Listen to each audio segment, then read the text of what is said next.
Welcome to Fire Sale, the podcast. I'm Kerry Lynne, the debut author of Fire Sale, y'all, a trauma response in poetry and prose. This podcast is all about raw truth, self-publishing, survival, and healing through the tough stuff.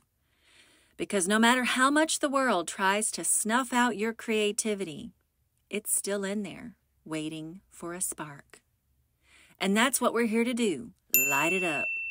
So let's dive in.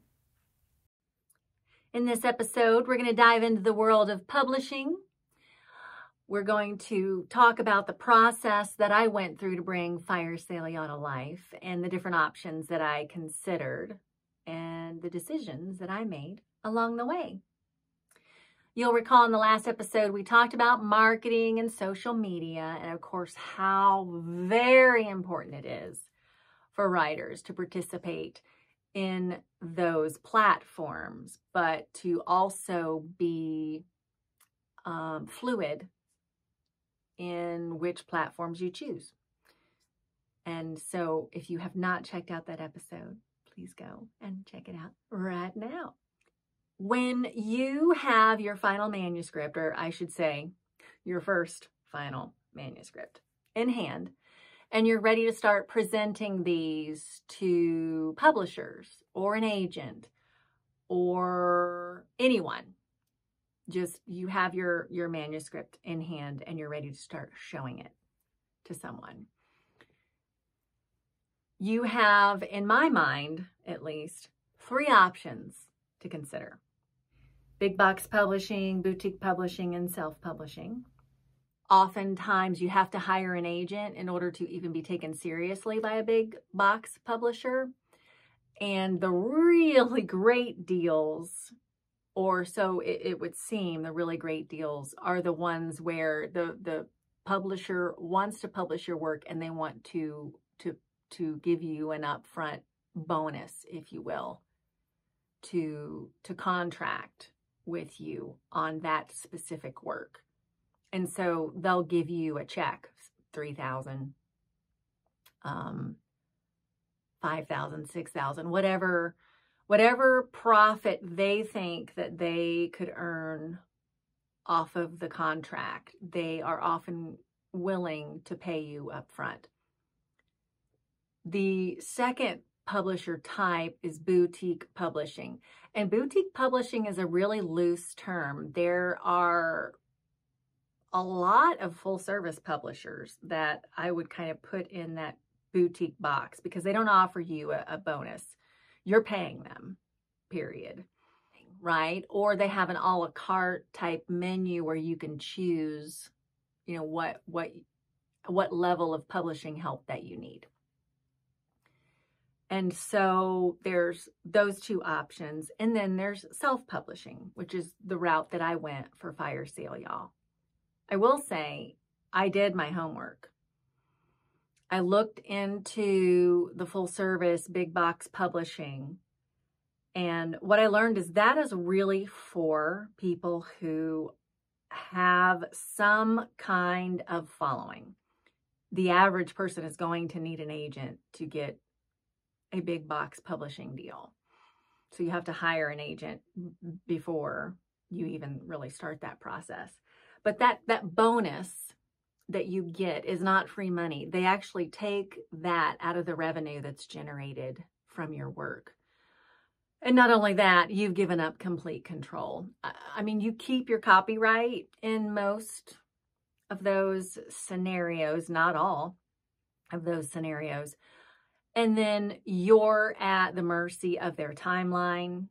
You're not interviewing editors. You're not interviewing graphic designers. Oftentimes they're using their own or they make those choices for you. And that's all in the contract. So read those very closely. And sometimes you don't even have control of the price of your work. I will say those are great deals if you can get a big box publishing deal. The boutique publishers, that's something that I looked into pretty strongly. I actually had some offers some proposals from some publishers that were between $6,000 and $9,000. That seemed very excessive to me for a piece of work, for poetry, right? Which I personally didn't want changed at all. I wanted my words to be presented in the way that I had written them. Sure, let's proofread, let's do some grammatical changes, let's add some graphics if you want, but the poems are what they are. And so the idea of paying someone between $6,000 to $9,000 to put periods and commas and drawings in my work seemed really excessive. So ultimately, I decided to self-publish. I did not have the money on hand to pay a boutique publisher $6,000 to $9,000 to turn my work into something that I may not like. And so instead, I took what little money that I had and I started looking and meeting with editors. I ran across a woman named Janet Schwind, SCHWIND. I actually met her at an author's fair. And she had written a book about self-publishing. And I bought a copy of her book. I read it and I thought she was hilarious. It was really just a very authentic, funny, really super easy to follow guide on self-publishing. And of course, she talked about the services that she provides to kind of facilitate that process, almost as a coach, if you will. I don't think she considers herself a coach. I think she just considers herself an editor, but she's also an author, of course. And so I'm so glad I met Janet because she's been such an amazing person to work with. When you have written something as deeply personal as Fire Sale, y'all, that involves trauma and betrayal and a rebirth and a healing, you really want someone that you connect with. If you work with a boutique publisher or a big box publisher, you don't get to choose who that person is. I got to choose Janet, and I'm really glad that I did. Self-publishing gives you control. You get to interview those people. You get to hire them. You get to decide what you're paying them. Obviously, it's conversation, right? Of course. You now have control of the timeline. And also, you get higher royalties. I mean, it's great to get a big box publishing deal where they're going to pay you thousands of dollars up front to publish your work, but then they're taking that out of the back end. There's no magic deal here unless you're the Oprahs of the world. And so the idea that I could move at my own pace, my desire to maintain creative control was paramount for me.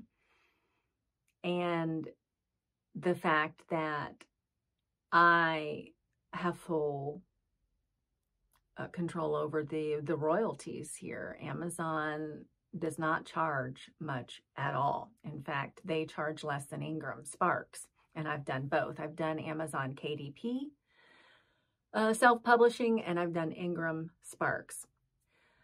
Amazon KDP is where I plan to put and drive most of my sales. So the book is there. I just have to hit the publish button. And so that's where I'm going to be sending people. That is going to be my main publishing avenue. The book is loaded in there. I have to decide if I want an electronic version of the book, and I do. My editor is starting the process of converting that final manuscript that we dropped into Amazon KDP. There's just some tweaking that they have to do in order for it to flow in Amazon's electronic publishing. They call it EPUB, so you might hear me say that later on, EPUB. So I do plan to EPUB through Amazon. And then I also plan to do an audiobook. That's going to come later. The reason that the audiobook is so important to me is it's my accent, y'all. And it's become a key part of my identity. And I'm able to turn it off, right? You're hearing that now, or turn it down, I guess I should say. And I'm also able to turn it up in the poems that make sense. So there are several poems in Fire Sale, y'all, that are written in Southern dialect. And there are some that are written in Appalachia, like hillbilly slang. And so I just think some of my poems really feel different to people when I read them with the intent in mind or the character in mind when I wrote the poem. And so I really want to have an audiobook, but it's a process. And it was really important to me to get the work out. And then I'm going to kind of backfill with these other things, the pub and the audiobook. And then the reason that I published with Ingram Spark is that is my bookstore option. So the downside to publishing via Amazon KDP on your own is bookstores and libraries cannot order your book. So when you go with a traditional big box publisher or a boutique publisher, that's built in. You are getting all of that. You're going to be in the bookstores, you're going to be in the shelf. Oftentimes, the big box publishers actually purchase shelf space, square footage. And that's where you want to be. You want to be in the Barnes and Noble or in the little bookshop of Sheridan, Indiana, whatever. You want to be on those shelves. If you go Amazon KDP, you're not going to be on those shelves. You're going to be in Amazon, and that's pretty much it. And so for me, I didn't want any restrictions on who could read my content. And so I decided to also post my book at Ingram Sparks. You only need one ISBN, so you do have to pay for that. That's the book number. That's the number that's on the back of the book with the code that the librarian scans, And that is what makes your book searchable among libraries and bookstores, is by registering it at Ingram Sparks. And so I've done both of those things. And so by doing more, I have a very wide market base to work from. So I would highly suggest that you do your primary publishing through Amazon KDP, but that you also register your book via Ingram Sparks so that independent bookstores, libraries can search for your content. And when I say search, I don't mean they're typing in fire sale, y'all. What I mean is they're typing in books about trauma, or books about divorce, or books about toxic parents, books about healing after a narcissistic partner, or something like that. Your book pops up, right? Because you attach these search parameters to your book. There's some limitations. And so I will say self-publishing is not all puppy dogs and unicorns. You have to market your work. The upside to working with a big box publisher or a boutique publisher, if you have the service built in of marketing with the boutique publisher, they're going to market your work. And they're going to market it heavy because they want the royalties. So they benefit by selling your book, obviously. There's no marketing on the self-publishing side unless you market your work. So there are definitely challenges when you self-publish because you're, as I mentioned, fully in charge of the marketing. You're in charge of the distribution. You have to build your own platform and you have to market your own work. So that would be the downside. And there's a learning curve. You learn as you go and you figure out what works for you. The satisfaction of self-publishing has been such a point of pride for me. My proof will arrive tomorrow, and I am so very excited. You'll feel that too. You'll feel the pride. You'll feel the fulfillment of seeing your book come to light in the way that you had envisioned. And you get that organic connection with your readers because you're driving the marketing. If you're doing grassroots marketing, as I am, and also in the social media side with other viewers, your words are reaching them directly, and you are the gatekeeper. So we have talked about the three big options for publishing: big box publishing, boutique publishing, and self-publishing. We've talked about, for me, self-publishing was the route that I chose with Fire Sale Y'all, and that I've had such pride and satisfaction out of having the ownership of this full process. I encourage you to pursue all of your options, read the reviews, post comments here on the podcast with any specific questions. And I would love to see you in the next episode where we're actually going to dive into building those creative relationships with people in the business, or painters, sculptors, calligraphers,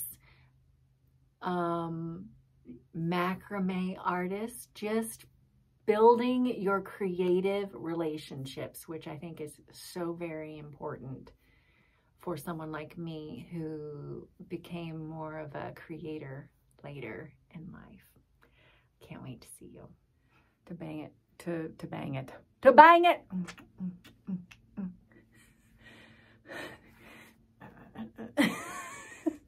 To bring it.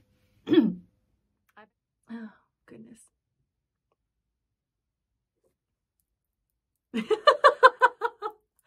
This is excited tears, y'all. Okay, come on. Recover.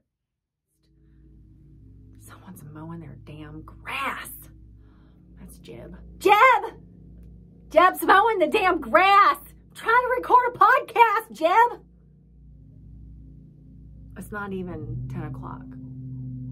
Oh my gosh. That's the other neighbor. Daryl! Now I got Jeb and Daryl mowing the grass. Do you know how that happens? One neighbor mows the grass and you have 24 hours notice to mow yours before everybody starts turning their nose up at you. You know, I built this home studio with my bare hands and duct tape and toothpicks.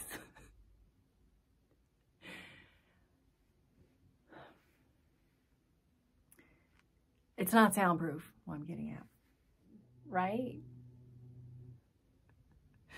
With my neighbors! I have to go over there. I have to say, hey, listen, okay, on Saturdays and Sundays, before 10 a.m., don't mow the grass. I'm freaking recording shit. If any of my neighbors are watching, I want you to know how much I appreciate you. You mow your grass. You mow your grass on a Saturday or a Sunday before 10 a.m. It's a free country. Mow your grass. Okay. I'm out there in my mowing hat. No one says a damn thing to me. So I should not judge you for being out there mowing your grass before 10 a.m. on a Saturday or Sunday. You do you, Jeb and Daryl and Carol and Cheryl and all the other neighbors. I love y'all. I really do. Okay. Bye. Thanks for tuning in to Fire Sale, where we don't hold back. If you're ready for more and want to be the first to know when Fire Sale Y'all drops, join my readers list at www.whoiskerrylynne.com. You can also hit me up on Facebook or Instagram at whoiskerrylynne, or drop me a line through the contact form on my website. Stay bold, and I'll catch you next time. Later, y'all.